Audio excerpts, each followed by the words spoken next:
키워드를 살펴보는 화제의 뉴스, 빅뉴스 시간입니다. 이상주 기자 함께하겠습니다. 어서 오십시오. 트럼프 전 미국 대통령이 지지자들한테 야유를 받았다고요? 네, 부라는 야유를 받았습니다. 도널드 트럼프 전 미국 대통령은 최근 텍사스주 댈러스에서 있었던 한 집회에 참가했습니다. 진행자가 조 바이든 대통령과 나는 백신을 맞았는데 당신도 맞았느냐고 물었고 트럼프 전 대통령은 예스라고 답했습니다. 그러니까 청중들이 갑자기 야유를 보낸 겁니다. 이번에 맞았으면 부스터샷 맞았다는 거네요. 예, 그렇습니다. 근데 백신 맞은 게 무슨 뭐 잘못입니까? 왜 야유를 보내죠? 바로 배신감 때문입니다. 트럼프 지지자 중에는 유독 백신 회의론자들이 많은데요. 이 때문에 트럼프 전 대통령은 재임 시절 정치적으로 끊임없이 백신을 비판했고 역대 대통령들이 백신 접종은 공식 사진을 남겼지만 트럼프는 이를 숨겼습니다. 지난 9월 월스트리트 저널과의 인터뷰에서는 부스터샷을 맞을 생각이 없다고 밝히기도 했습니다. 그런데 맞은 거예요? 예, 그렇습니다. 청중들이 야유를 보내자 트럼프 전 대통령은 그만이라며 야유하는 사람은 소수일 뿐이다라며 또 트럼프다운 모습을 보였습니다. 말이 바뀌어도 그답게 또 처신을 합니다. 어쨌든 믿었던 지지자들 입장에서는 배신감을 느낄 수밖에는 없겠습니다. 사람과의 관계는 신뢰가 굉장히 중요하죠. 이번 키워드처럼요. 뭡니까? 예, 맞습니다. 인도의 유명 앵커에게 일어난 황당한 취업 사기입니다. 인도의 유력 언론사 뉴델리 방송의 9시 메인 뉴스 앵커인 라지다는 멜리사 리브라는 이름의 하버드 대학교 학생으로부터 세미나 초청 메일을 받았습니다. 라지다는 다른 메일에서 하버드에 곧 언론학 교수 자리가 날지도 모른다는 말을 들었고 바랏 아난드 부총장이라는 사람과 전화 인터뷰 후 강의를 해달라는 일종의 합격 통보를 받았습니다. 앵커는 하버드로 가기 위해 방송국을 그만뒀는데 알고 보니 사기였던 겁니다. 아니 그래도 수많은 뉴스를 달아왔던 베테랑 앵커가 그렇게 쉽게 속을 수 있습니까? 예, 저는 이런 제안을 받은 적이 없어서 모르겠는데 속을 만한 이유가 있었습니다. 네. 바랏 아난드라는 이름의 교수가 실제로 하버드에 있었고 이들이 하버드 커리어닷컴이라는 이메일 주소를 사용했기 때문입니다. 예. 해당 웹사이트 주소를 사들일 정도로 이들이 왜 이렇게 했는지 그 목적이 궁금한데요. 이들은 앞서 인도의 다른 여성 언론인에게도 접근한 적이 있는데 모두 정치 관련 뉴스를 다루는 언론인이고 정부를 비판하는 보도를 했다는 점에 비춰 정치적 목적으로 골탕 먹이려 했던 것이 아니냐는 추측이 나오고 있습니다. 뭐 금전을 바란 것도 아니니까요. 세상 참 무섭습니다. 그러면은 이런 좋은 제안이나 호의가 오면은 우리가 일단은 의심부터 해야 됩니까? 아닙니다. 서로 배려하고 감사하는 일도 당연히 있습니다. 대구 4층 빌라에 사는 한 주민이 택배 기사분을 위해 간식 바구니를 만들었습니다. 코로나19로 택배 물량이 늘어난 데다 건물에 엘리베이터까지 없으니까 미안했던 겁니다.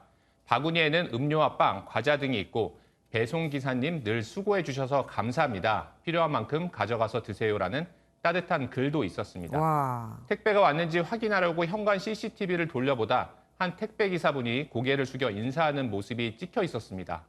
간식을 준비한 그 마음에 인사를 한 건데 영상 속 택배기사의 형이라고 밝힌 누리꾼이 고생하는 동생을 보면 항상 마음이 좋지 않았는데 이렇게 간식을 챙겨주시는 분도 계시고 제가 다 감사하다라는 글을 남겼습니다.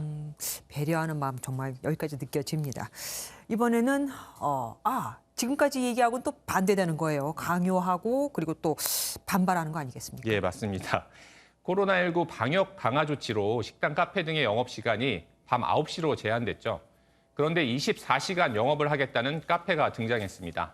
안내문에는 정부의 이번 거리두기 방역 지침을 거부한다며 전국 14곳 모두 직영접으로 운영하는데 1년간 누적 적자가 10억 원을 넘었다고 그 이유를 밝혔습니다. 물론 자영업자분들 힘드신 거 알죠. 그렇지만 명백한 방역 조치 위반 아닙니까? 예, 맞습니다. 벌금을 내면서까지 갈 손님들이 있을까요? 결국 행정당국이 이 카페 대표를 감염병 예방 및 관리에 관한 법률 위반 혐의로 경찰에 고발했습니다. 정부는 수칙을 위반한 경우에는 운영자에게 300만 원 이하의 과태료를 부과하고 1차 위반은 운영 중단 10일, 2차는 중단 20일, 3차는 중단 3개월, 4차 이상 위반 시 폐쇄 명령을 내립니다. 이 카페 대표는 언론과의 인터뷰에서 과태료보다 직원에게 월급을 주는 게 더 급하다고 말했습니다.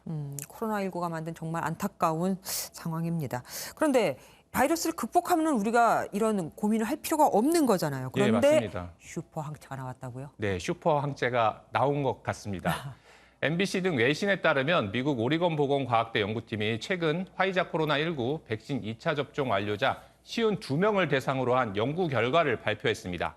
26명은 백신 접종 후 코로나19에 감염돼 가벼운 증상을 겪고 회복됐는데 백신 접종자들보다 더 풍부하고 효과적인 항체가 측정된 겁니다. 예. 이들에게 발견된 항체는 화이자 백신 2차 접종하고 2주 후 생성된 항체보다 1000%, 10배 가까이 더 효과적이었다는 설명입니다.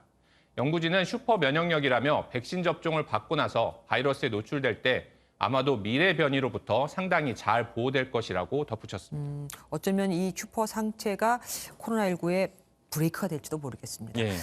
다음 키워드도 브레이크하고 관련이 있다면서요? 예, 브레이크가 없는 사례였습니다.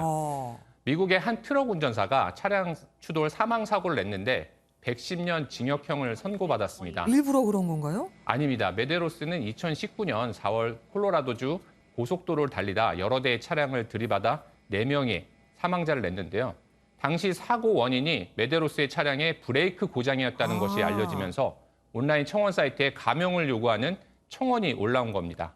이 청원에는 400만 명 이상이 서명했는데 올해 가장 짧은 기간에 수백만 명 지지자를 확보한 청원인 셈이 됐습니다. 단순 기계 결함인데 사실상 종신형이라는 판결이 과하다는 평가 때문입니다. 이럴 때 보면 진짜 미국 법이 참 무섭기도 합니다. 여기까지 듣겠습니다. 지금까지 이상주 기자와 함께했습니다. 고맙습니다.